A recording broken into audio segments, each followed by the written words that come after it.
l'orientation, c'est un travail de tous, pour tous.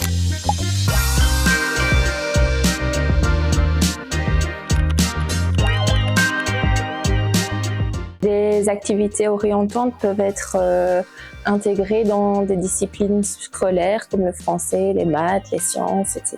Pour la France, ce qui serait intéressant, c'est de se pencher sur l'approche éducative de l'orientation telle qu'elle est proposée dans nos référentiels, dans nos curricula. En Belgique, on travaille surtout à partir des référentiels de compétences et donc il y a un domaine qui s'appelle le domaine 8, apprendre à s'orienter, qui se trouve dans tous les référentiels disciplinaires. En fait, c'était une compétence transversale.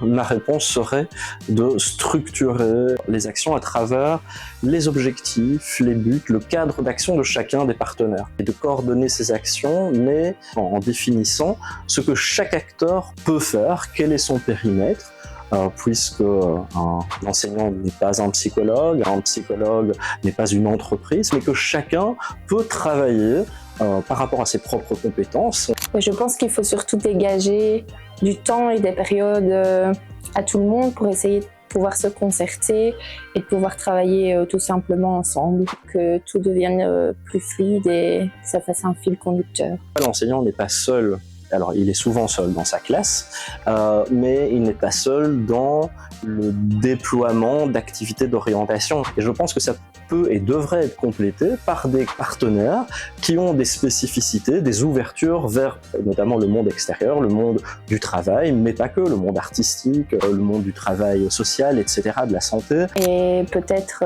fournir des outils plus pratico-pratiques à utiliser dans leur classe et avec les jeunes. C'est des rapports qui le montrent, notamment celui de l'IGSR en 2025 qui a montré que les enseignants manquent d'outils, manquent de repères.